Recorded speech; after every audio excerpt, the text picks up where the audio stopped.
Just keeping it real talk.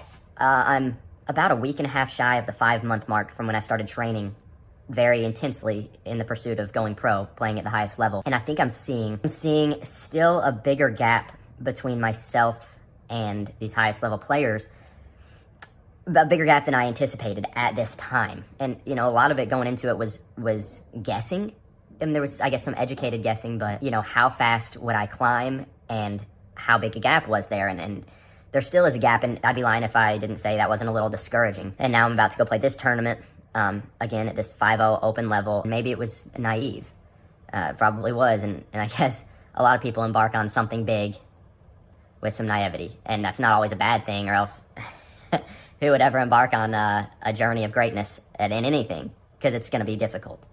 And I suppose it's probably going to take more time than most of us anticipate. So in some respects, it does feel a little bit like a crossroads of like, okay, Paul, you said 6 months of really hard training, and you hope to be kind of breaking in, finding some traction, some success at this higher level, and you're not quite there. So what needs to be done? Where do I go from here? And so I'm figuring that out with my wife, Morgie, and just looking at life and finances and time frames. I'm not throwing in the towel, but I am having to do some reassessing, I think. I'm seeing good things happen. I'm seeing improvement from my training, but there still is this gap that's going to take some time. In the coming months, I guess there will need to be another jump from me just in my success, my skill development. We'll keep you guys posted.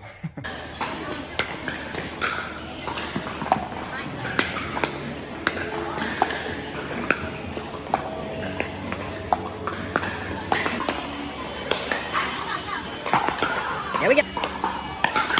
Oh, wow. Yeah!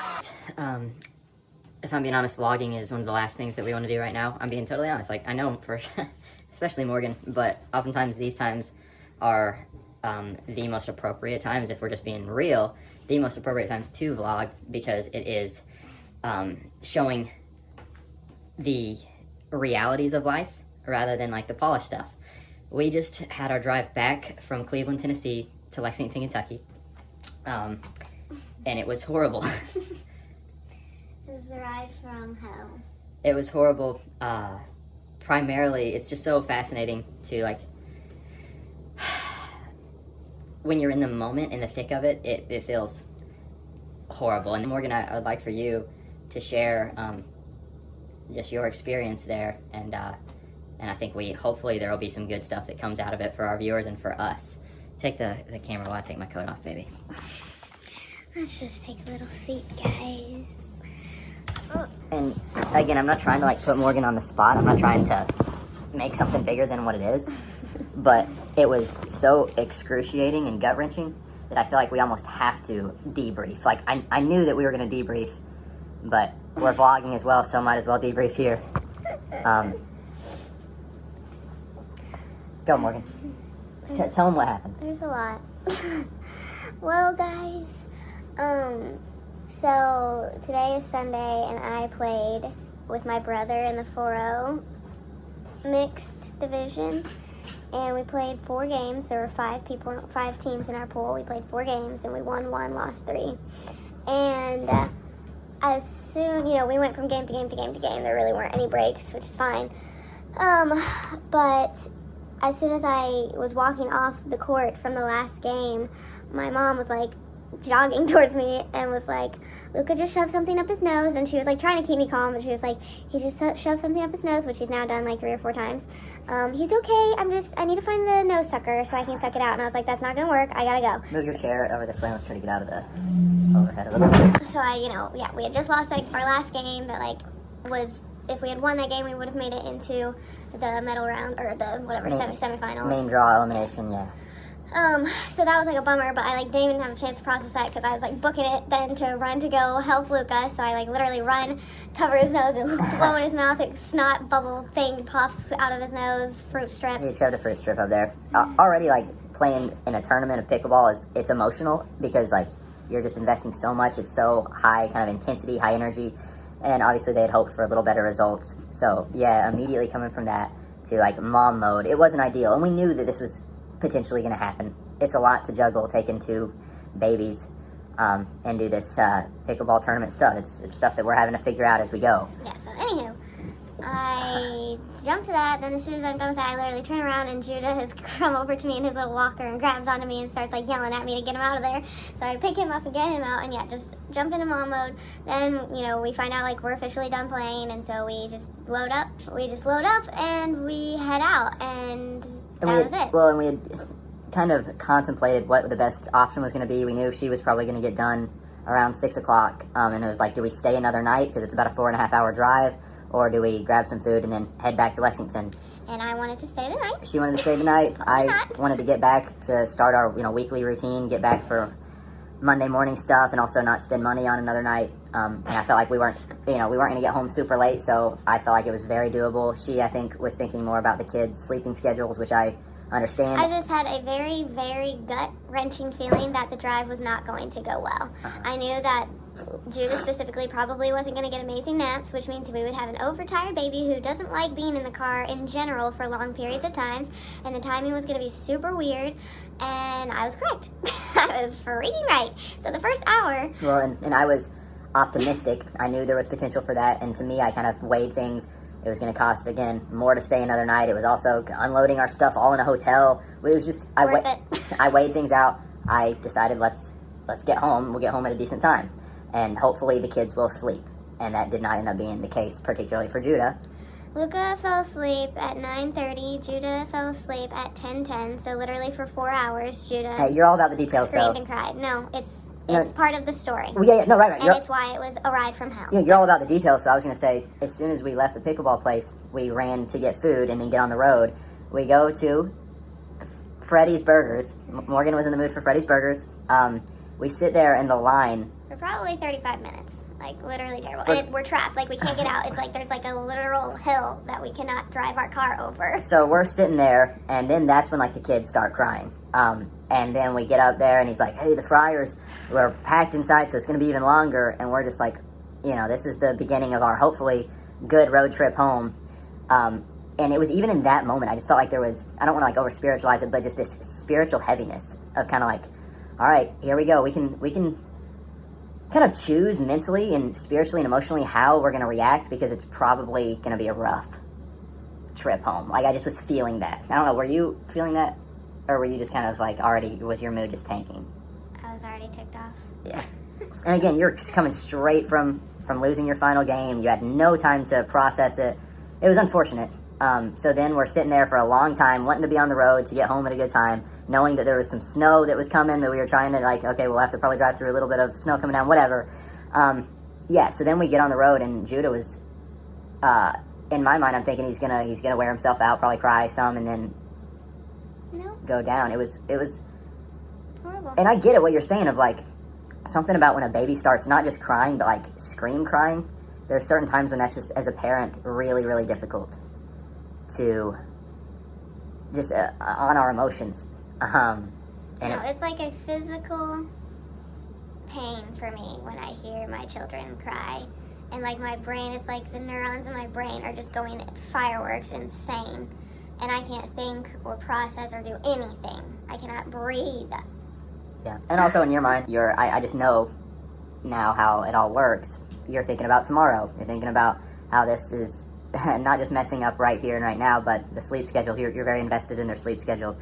It was just horrible. Like, it was probably the worst car ride of my life, and I just could tell from you, and it was a test in many respects, but I could just sense it. You were not hiding your mental and emotional state. You were having a terrible, terrible time. And I was praying for you under my breath. I was praying. I was thinking about where Paul said that in this region of Asia, the trials and persecutions were so horrible that we despaired of life itself. We came totally to the end.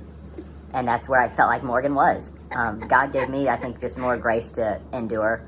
But for Morgan, I felt like that was where she was. And so I was praying, like, Lord. It sounds so stupid and dramatic. You kind of had to have been there. But it really was like that. And I was praying, like, but for the Apostle Paul, he said, the Lord allowed us to go through that to teach us that his grace is sufficient. His power is made perfect in weakness. So I was praying, Lord, if you're not going to if your grace isn't going to come down and cause Judah to stop scream crying, then just give Morgan in particular and I grace to endure it.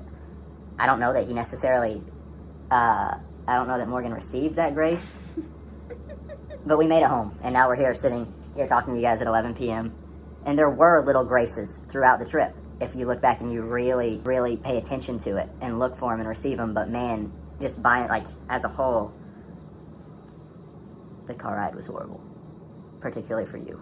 But for both of us. Do you feel like spiritually just, is it too soon to even try to go there for you?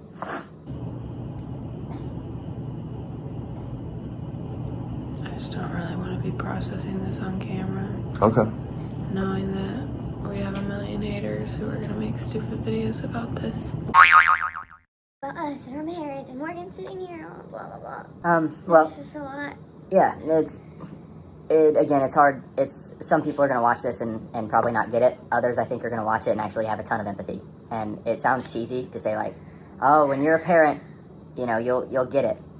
But sometimes that just has to be the case. And the testing that some just life scenarios put you in and put you through, the fire, I think there's just kind of no way to go around it. As much as we want God's grace to, like, pull us out, like, you almost have to go through it. And whether you fail the test or you do amazing, like, you're going to go through it and you're going to get refined. If you want, we can collect our thoughts and you can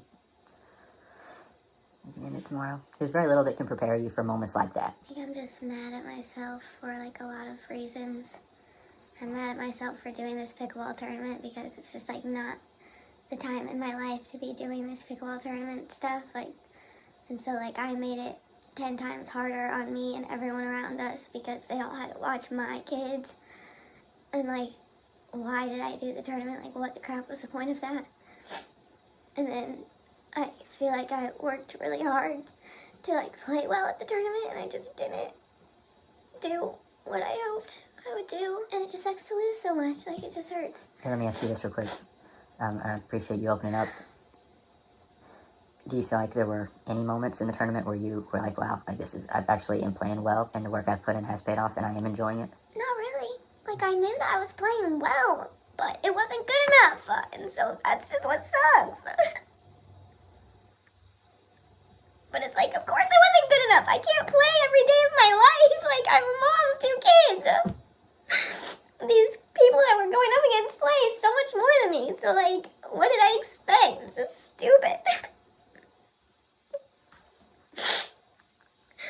And so I'm just mad. I'm mad at that. I'm disappointed and ticked off at myself for being so just, like, down and heavy in the car ride when things were just going insane, and that I couldn't pull it together and have joy in every circumstance. And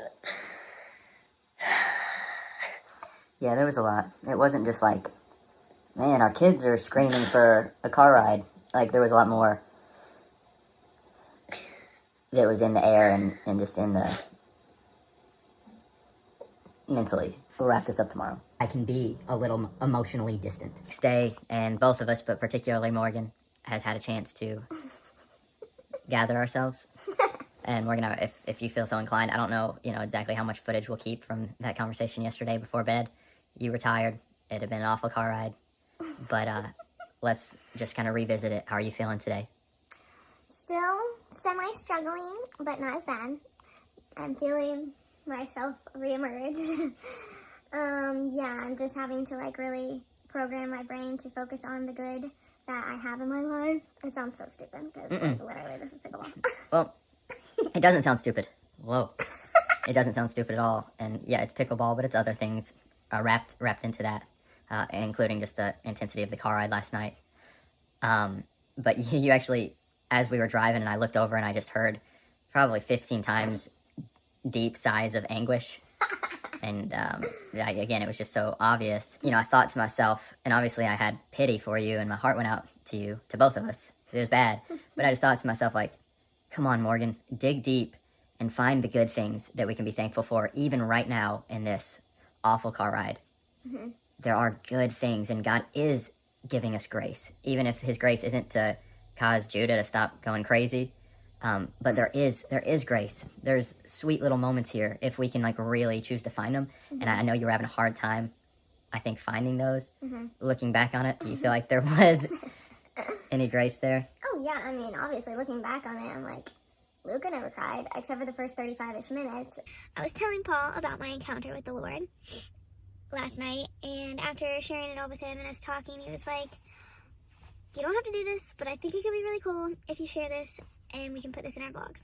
Because my encounter with the Lord was just such a drastically different encounter / like experience. Like, it was just the total opposite of my experience in the car with everyone and just like how I shared all that with you.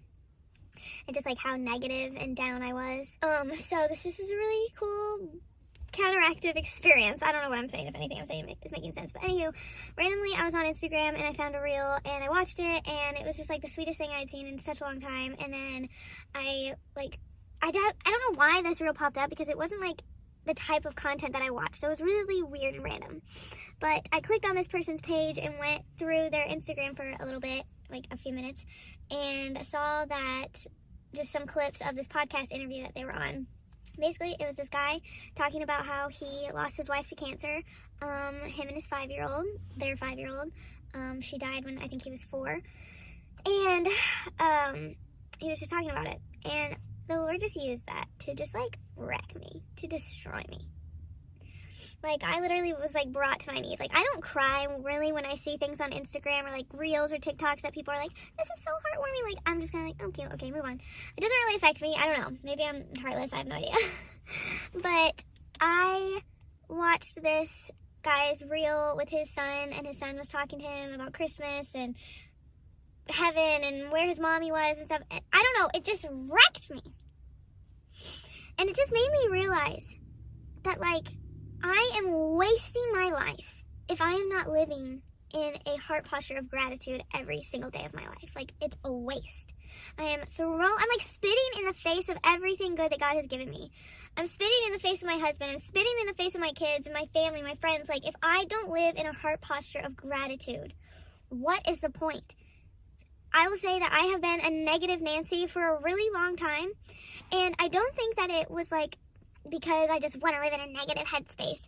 I think part of my struggle is that I want to be real. I want to be raw with you all. I see online, like, Christians just always like, yay, everything's perfect, God's amazing. And that annoys me. And so I'm like, I'm not going to be like that. Like, I want everyone to know that we go through hard things and it sucks and life can just be really crappy. But, like, in the end, God's great. And, like, it's just not, I just have fallen into a trap of dangerous waters that I've been living in, maybe even drowning in for a long time now, of not really like living in the extravagant gratitude that I should have every day of my life for the life that God has given me, because it's not guaranteed. And like hearing about this young mom dying from cancer and leaving her husband and their 5-year-old just like wrecked me, because like, I don't want to compare this, but I do think about me giving birth to Luca and I almost died. I literally thought on the table that I was dying. I made my peace with me dying. I said a prayer and said, like, Lord, please help Paul be a great father to Luca and help my family, like, protect them. And I thought that was dying. And it was not good. But I didn't die. That's the thing. I didn't die. And I just had to, like, repent yesterday to the Lord, and I'm going to repent to you all. And, like, I just had to repent for not living in a heart posture of deep, deep gratitude. And that's not to say that hard things aren't going to happen and that I can't be real with you all about those hard things or, whatever. But I think that if I am truly living in a heart posture of gratitude, even the hard things, like, will seem far lesser because I am living in the reality of how blessed I am as a human being to be alive on this earth, to have an amazing husband, 2 beautiful children, friends and family that love us, that we love. Like, I don't deserve any of that, but I have it. And so every day, I just want to live in gratitude towards God and towards the people around me.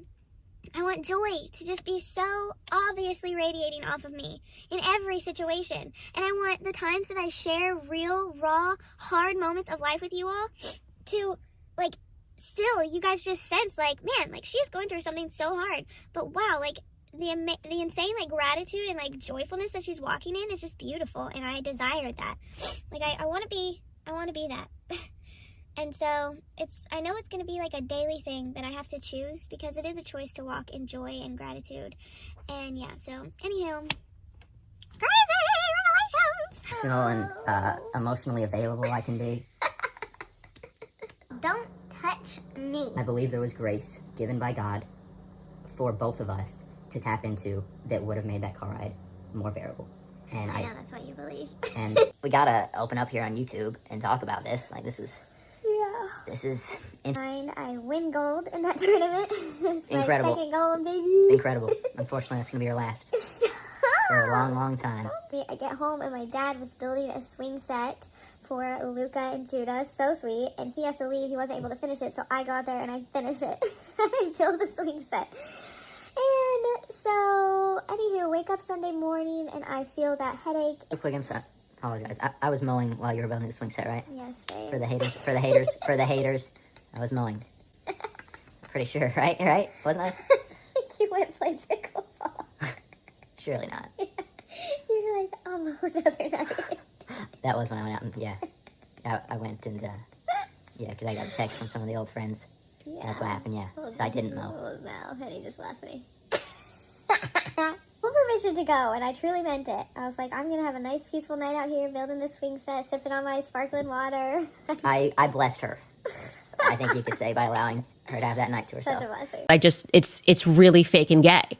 And I am actually an expert on all matters that are fake and gay.